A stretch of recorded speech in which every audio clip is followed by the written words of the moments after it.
Hey guys, welcome to Conversations. So glad you've joined us. I got my friend Josh Hoffert from Canada. Hey there.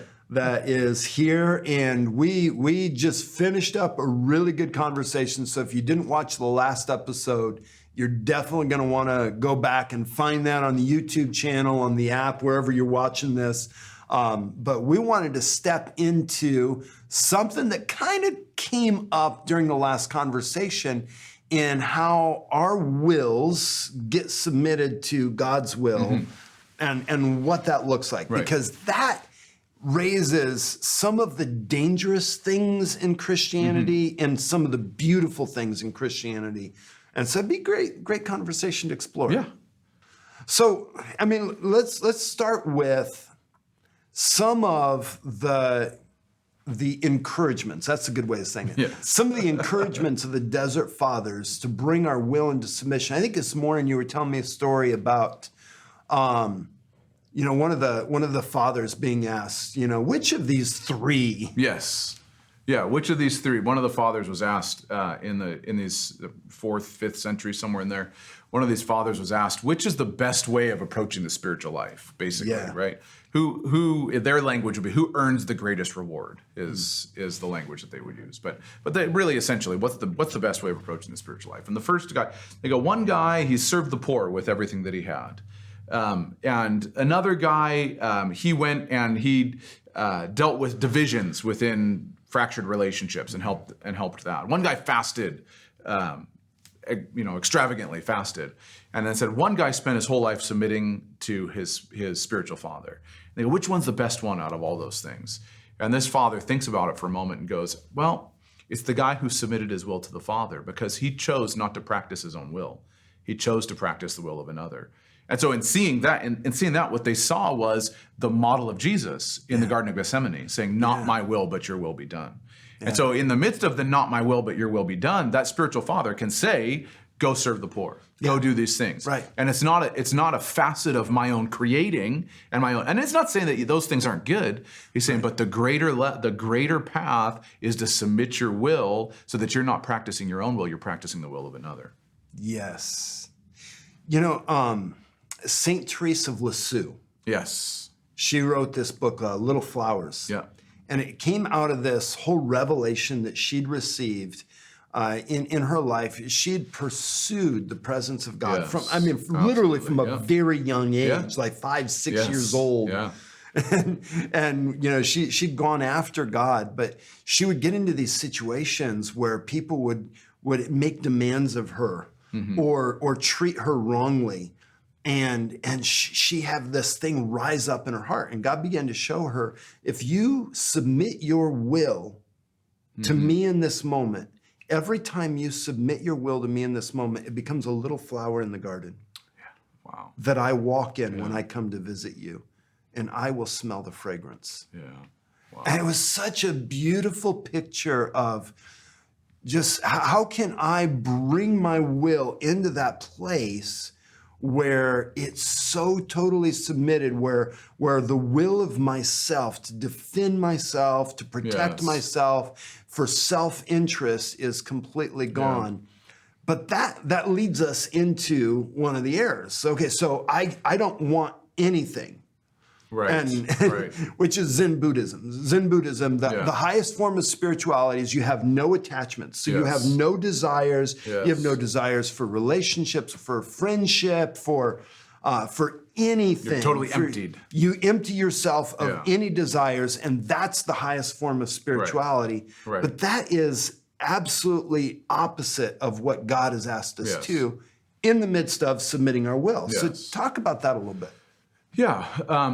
Well, a couple of different things. One of the things is people don't realize that the test of submitting your will to the circumstances around you is a test of submitting your will to God. And so there's this deeper principle at play that when we're tested by the people, the circumstances around us, the people around us, our submission to authority figures in our life, spiritual fathers and mothers in our life and leaders in our life, is actually a test of our submission to God. And so there's deeper levels about that. It's Psalm 37:4. It says, "Delight yourself in the Lord, and He will grant you the desires of your heart." Yeah. right? So there's Yes. this place of synergy that happens between your heart and his heart as fleshly works come to death, as that process of death and resurrection and transformation happens, where the delight in your heart actually shifts. And the thing that you find that brings you life shifts. And so it's not that you have no will. It's not that you're emptied of a will. It's that your will has been transformed through this Yes. death, burial, and reresurrection. And that's the important part. That's the difference is you can empty yourself all you want, but really in emptying yourself, all you're doing is practicing your will. So Exactly. and that's the highest form of Zen Buddhism is the ability to control the will, full stop. So it's not actually a divestment of your will, it's actually a strengthening of your will. Yes. And so I remember John Paul saying in one of the teachings, he said, there's a difference between inner peace, which you can't have inner peace with when the only way you have inner peace when your will is in control is when outer serenity happens. But when outer serenity disappears because circumstances happen that are chaotic, which is why a Zen Buddhist goes into the mountains so the circumstances don't change, so they can continue to practice full control of the will. But as soon as the circumstances change, peace is robbed because you don't actually have peace, you have outer serenity.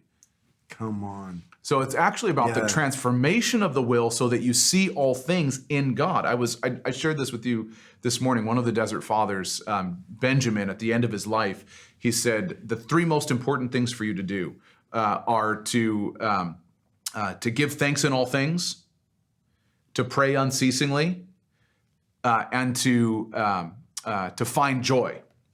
Those are the three things to practice. And we were saying that you can't do one of those things without the other. You can't find joy if you're not giving thanks and praying unceasingly. You can't pray unceasingly if you haven't found joy and are giving thanks in everything. You can't give thanks in everything without finding joy and praying unceasingly. But that's the transformation of the inner man. Yeah. And so we as a culture, well, humanity in general, live our lives based on an exterior basis. Yeah. We live based on outer man versus inner man. Mm-hmm. Inner man says, what's the kingdom principle guiding this, and what's the heart of the Father in the midst of this? Mm. Outer man says, what are these circumstances? How do I need to control these circumstances in order to create a peaceful environment around me so I'm never upended again and I can be safe and I'm not challenged, I'm not hurt. I got to control all the variables, and which is obviously or how can I remove my feelings so that my will overrides my feelings, so that I don't respond emotionally, and I can call that spirituality. Right. Which you actually can't be truly spiritual without your emotions, because the greatest commandment is love. Yes. With all your heart. That's It means right. if you're not That's right. emotional, Yeah. we're so scared of emotionalism, which that comes out of a season in time, because like the early church in that period up until the Reformation, what we call modern era, the will was the sign of being human. Yes. Like your desires, the fact that you can want this and want this, that is the proof of humanity. It's the sign of humanity. It's what makes you human. That's very true. Then you get into modern thought, and it's reason. It's the mind. The mind is what defines I think, your therefore I am. humanity. And so a lot of what has been taught in the last 500 years, even in Christianity, has been an exaltation of the mind, but it actually devalues the emotions, which is one of the reasons why in our current time period, so many people are not catching or not grasping Christianity, because now we're moving into an era where people define their humanity by their emotions. Right. And that's what makes them human. And if it feels good, do it. You got to go after it. It's like, well, I feel loved. You're a good person because you make me feel good. Right. And so that concept of that feelings define the situation. Well, I don't feel comfortable. This must not be good. And so we've gone into this place where before it was the mind would actually rethink, and so how to control your feelings. Right. If you look modern teaching, how do you control your feelings? It'll tell you what to think. Right. Yeah. That's You're going to control your thing. Now you go back into the Desert Fathers. How do you control your feelings? Pay attention to what you want. Yeah. That's right. Well, and that's the point of discipline. And And that is a very simplistic, Sure. because that's not really what they're saying. Yes. But what that does is that teaches the soul to control the soul. Right. Right. And when the soul controls the soul, you can't be spiritual. You're Yes. carnal. Yes. And that's one of the things that I think that we have whole groups that are afraid of, emotionalism. Some of the critiques against charismania, Sure. charismatic It's just Christianity. hyper-emotionalism. It's just emotionalism, hyper-emotionalism. Well, if you are serving God and your emotions are not involved, you're not serving God. Right. Like you don't have biblical Christianity. You cannot have biblical Christianity without Right. your emotions being involved. Right. If it's not. Now, you can't have biblical Christianity without your mind being involved. Yes. Yes. That's right. And you can't have biblical Christianity without your will being involved. And you can see every one of those as examples through Scripture. Look at the prophets.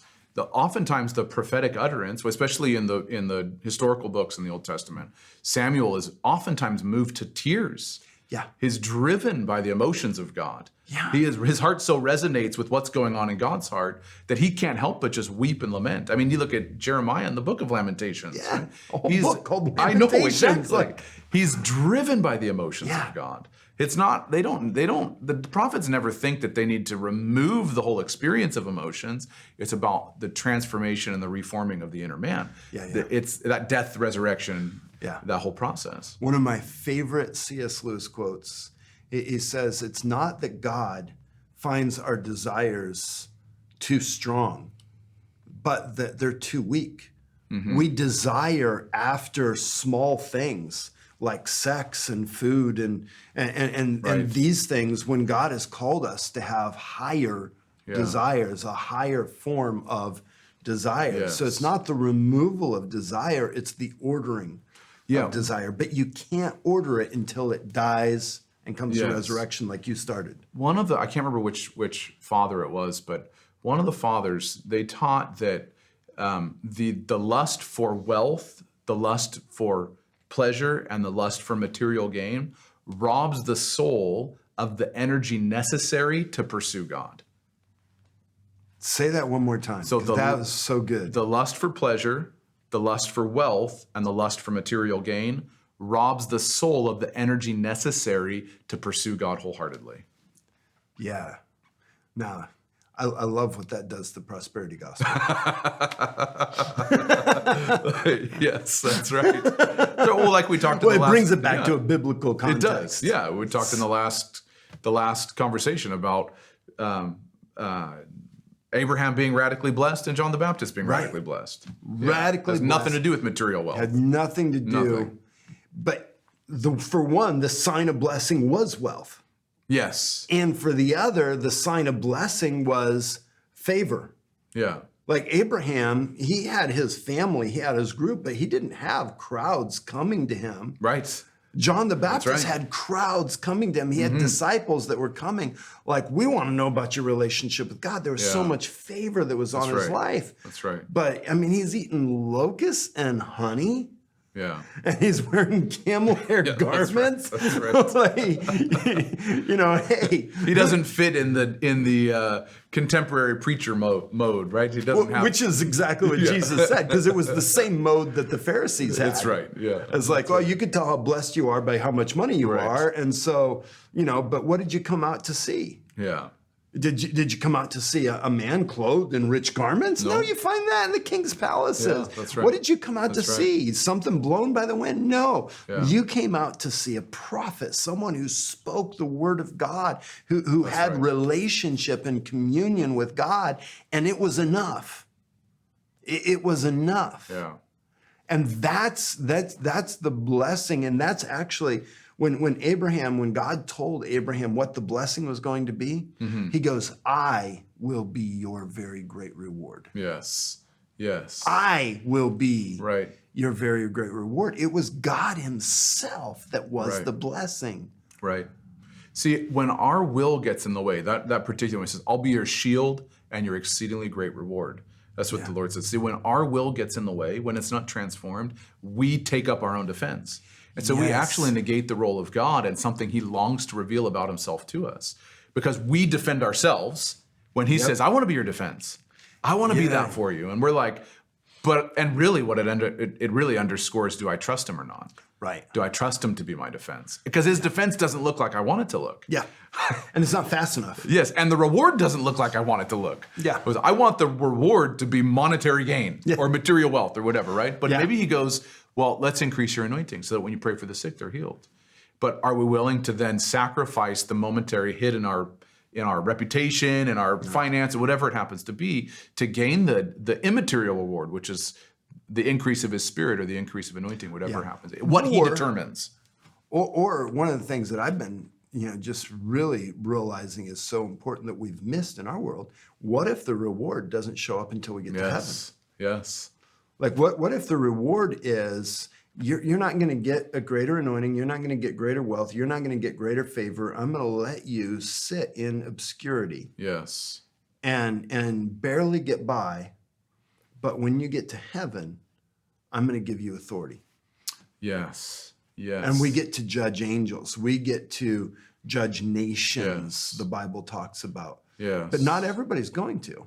No. So the one of the things in reading Teresa Blasu's book, it gives you this, you capture this view of living for eternity. Yeah. So because I mean, right here, material, right? Material, physical. Yes. We live our lives based on the material world that we're in.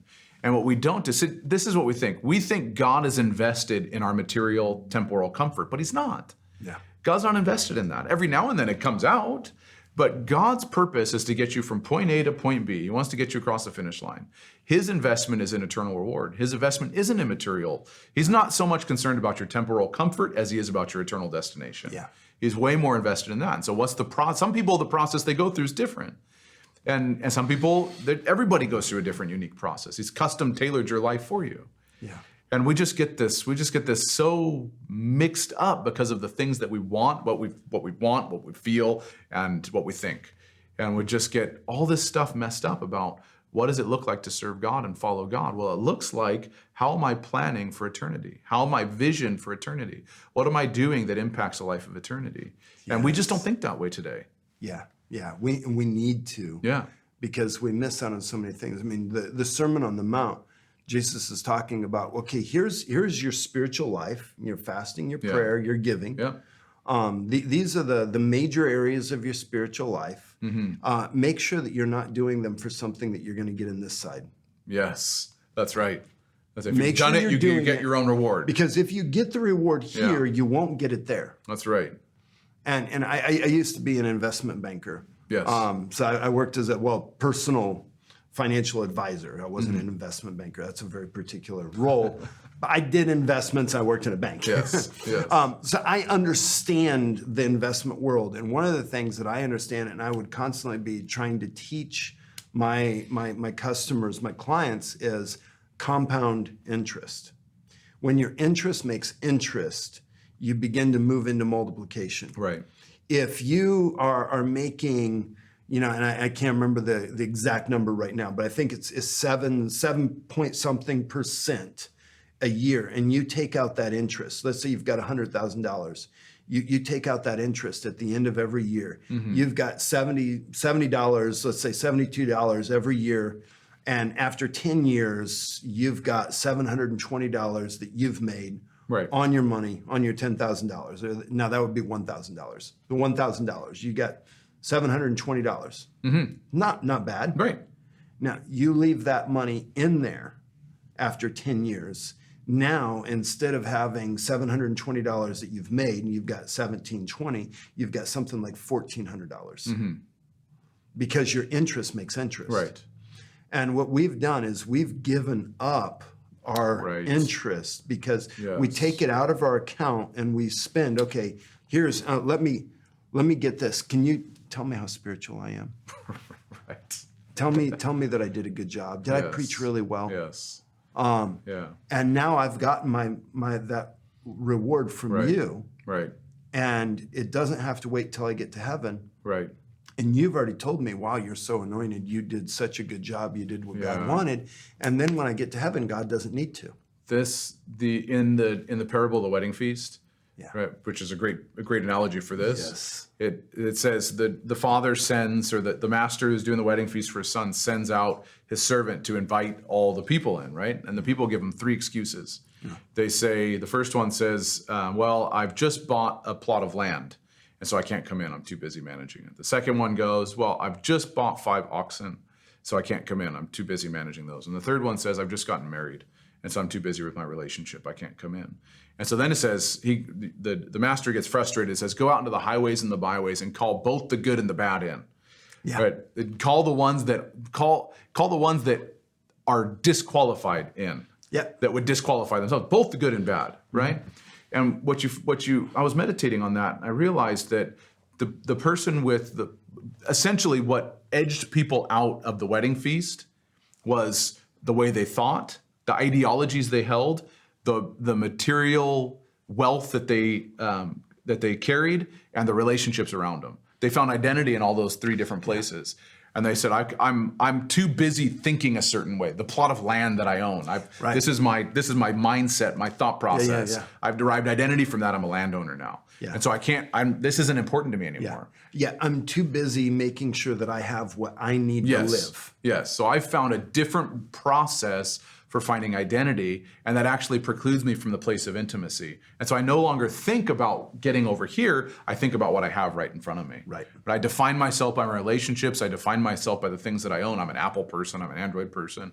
I'm, whatever it happens to be, right? I define myself by material wealth. I define myself by the relationships around me. And so now I found my level of comfort and acceptance in those things rather than and the fact that the Father says, come into my wedding feast. That's the place where I find acceptance. Right. And so what happens is we do, like you're just saying, is like, did I preach well? Can you please give me a level of acceptance and affirmation that the Father wants to give, but we want to find somewhere else because we don't deem it worthy or valuable. Right. And he's going, no, this is the place I want you to find rest, is you thrive on his well done, my good and faithful servant, that you thrive on his voice. And that's why, this whole thing, teaching courses like The Art of Hearing God, is so important that we learn to hear the voice of God for ourselves. This is a prophetic ministry doesn't start by a great gift prophesying over someone. It starts in silence, hearing the voice of God form you. Yes. And what comes out of you is what he's formed within you. And that's that process of transformation that has to happen. Yeah. And how well do you allow his voice to actually transform who you are? Right. So that I'm no longer getting my identity by the things, by the plot of land that I own, by the wife that I have, or my relationships, or by the finances that I have. And there's bad things. Those are all good things. Yeah. But is that my identity? Right. Because if I'm getting my identity from those things, then that's going to shape my interior. Yeah. Whatever you get your identity from shapes your interior. Which then shapes your view of God. Yeah. So now my theology revolves around God wanting to do those things for me. Yes. And so I go, well, he obviously wants me to be a landowner, and he obviously wants me to be relationally connected. He obviously wants all these things. So I begin to shape. Which is true. Yeah, which is true. But I shape everything, my entire view around him, by the things I want. There was this great article on a satirical website that the headline for it said, coincidentally, man feels led to do the very thing he wants to do.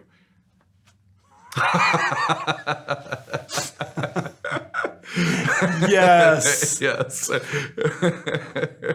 That it just must be brilliant. Yes. Man feels led to do the very thing he wants to do. Yeah. I tell you, it's these concepts, because this concept, it affects everything. It affects our relationships. It affects our jobs. It affects our material. It affects our eternity. Yes. It affects every aspect of our lives, because our lives are not isolated. And it's one of the reasons why I'm so passionate about what we do. I mean, we've given, Streams has for the last 3 decades been about helping people realize how important these issues are. Yeah. Because when we reduce God's blessings to these temporary things, we're missing out on the eternal things. And we miss the potential to be transformed and to transform others, which means that we miss the potential to satisfy the heart of the Father. Yeah. And when Aaron and I, we moved across Canada, a couple years ago, and we were trying to really figure out what's the will of God and what does He want us to do. And the Lord just kept saying to me something along these lines. I want you to become who I've created you to become. And He wouldn't say, go move here and do this. He'd just say, become who you've created to be, who I've created you to become. Yeah. And I was talking with this Anglican priest friend of mine, just this guy, tons of wisdom, asking him, like, what do you think, right? You just go through these processes of trying to discern these things. And he goes, when my wife and I had to make a really big decision, I just felt the Lord saying to me, I trust you. Yeah. And it so spoke to me. God would trust you to make because again, we talked about this in the beginning. He's not interested in you divesting yourself of a will. He's interested in your will being transformed. Right. So what you want mirrors the thing He wants for you. Wherever you go and do it. Yeah. And I don't know, we could have gone any other different place. And I don't know that we would have got it wrong because we would have kept doing the thing that He wanted us to do. Right. This happened to be what we ended up doing, where I think He moved us very intentionally and very purposefully. And but it's not so much about that question, like we were talking about this morning. The question, what am I supposed to do? What's the will of God? Paralyzes us. Yeah. Because God's will for you is that you would be transformed. Yes. That's His will for you. Thessalonians. Yes. For this is the will of God for you, your sanctification. Yes, exactly. The soul being brought into the place of holiness. Yes. And I love, we were talking about holiness the other day, how the word holy literally means to be other than. Yes. Separate, distinct. Set apart, yes. So when your soul is brought about, it's separated from the things of this earth and it's sanctified for God, then at that place, then whatever you want's right. Yes. Because what you want will be what He wants. That's right. And whatever you feel is right. Because what you feel will be what He feels, what you think it. And it doesn't become this place where, well, I think it must be God, or I want it must be God. Right. But we're so in tune with what He thinks, what He feels, and what He wants that we no longer separate what He thinks from what we think. Yes. We have the mind of Christ, Paul says in 1 Corinthians 2. That's right. We are the will of God. Be transformed by the renewing of your mind so that you may prove what is the will of God, the perfect, good, complete will of God. Which is why the test of submission is so important. Yeah. Because if I can't submit to the people around me, the difficult circumstances in life that happen to me, the degree of, I think it was John Paul who said it, the degree of pain in the circumstances you go through is the degree your soul is in control. Wow. The degree of pain in the circumstances you go through is the degree that your soul is in control. And as we go through that process of letting ourselves die, our preconceived notions and expectations die, we come into that place of being, one of the things that you end up beginning to appreciate suffering so much differently and appreciating pain so much differently. And you're going, okay, this may last for a night, but joy comes in the morning, right? We start to have this very different perspective on, I'm going through this right now, but God's actually redreaming and retransforming something within me that needs to happen because something needs to die. So that when people look at me, they see a free man, just like when they look at Jesus, they saw something so free, so other than, so holy, set apart. They went, He's got something I want. Yes. Now, let me hit on something because I'm not sure if this is my own thought or if this is a word of knowledge thought. But I just heard a thought pop up. Okay. And I know I don't agree with it, so I'm assuming it's a word of knowledge thought. So this might be somebody in the audience that's listening. Well, I don't want to like suffering, and it's almost like, we shouldn't. What about asking for miracles? Like if I embrace suffering, then I'm not going to ask God to bring a miracle. That's actually not true. It's actually not true because you're contending for the miracles. You're contending for God to move, but you're not doing it in a I'm in control. You have to do this or else mindset. It's like, God, please, your will says. Yes. In the New Jerusalem, there's no more suffering. There's no more pain. There's no more sorrow. There's no more tears. There's no more sickness. There's no more death. The former things have passed away. This is your will, O God.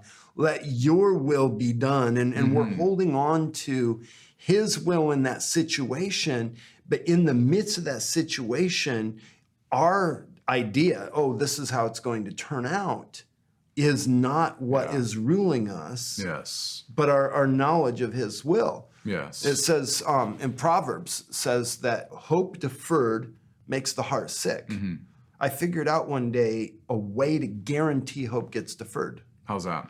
Decide when and how God's going to fulfill his promise. That's right. Yeah, that's right. If we decide when and how God's going to fulfill his promise, God's going to fulfill his will. Yes. So, I prayed and I'm not healed yet. It must not be God's will, or this must not work, or no, we hold on. And in the midst of it, we are responding to God, not to our circumstance. Yeah. And that's that's really the key. Yes. And I think that at the root of it all, like when we talk about letting pain have its effect, Yes. like we're no longer fighting it. It's not because we're embracing and saying, "Oh God, make me suffer." And some of the mystics, they did that. And actually, I think there were some of them were demonized. Yes. Like they would forcefully hurt themselves because they deserved it because they were so sinful. Right. I mean, that is not God. That is not holy in any way. That mindset is so wrong. Yes. But you can't respond to the wrong, because some people, realizing how wrong that is, they've said, well, it's got to be exactly the opposite. Right. No. The pendulum just goes. No, you can't respond to wrong. Right. You've got to respond to truth. Right. And the truth is, God uses suffering. Yes. He doesn't want it. He doesn't author it, but he uses it. Yes. And we need to respond when we get into those situations. Our response is, God, what are you doing? Yeah, that's Not right. how can I fix this? Right. What are you doing? What are you doing? I know your will is for my good. Yes. It doesn't feel like this is good, but I know your will is for my good. How do I respond to you in this situation? And by the way, give me a miracle. Right. I'm dealing with cancer and I need to be healed. I'm dealing with this divorce and I don't want a divorce. How do I respond to you? Because too often it's in that place when we have not submitted our will to him. Instead of responding to him, we try to control the situation, which always makes the situation worse. Yes, that's right. Because we can't control it. Yeah, that's right. I am your defense, your shield, and your exceedingly great reward. That's right. Yeah, that's so good, man. Yeah. But we could preach that all day. That's right. Actually, this concept is probably at the core of everything that I preach. It is what I'll be preaching for the rest of my life. Yeah. So God gives you one message. You just say it a whole bunch of different ways. Just say it a bunch of different ways. It's a beautiful thing. Josh, thanks so much. Oh, thanks, man. John. It's been so awesome. good having you here. I always love when I get to hang out with Josh because we challenge each other in so many good ways, spurring one another on to deeper places in the spiritual life and deeper places in the prophetic. And so it's awesome. Guys, check out Josh. You see his website information. Check out his ministry, what he's doing. He's been teaching our Streams courses and doing a lot of work, and then some of his own courses up in Canada. If you're in Canada, make sure you check him out and see if it'd be good to have him come minister at your church or at your group. All of his information is on his website. But thanks for joining us for this conversation. We'll see you guys next time.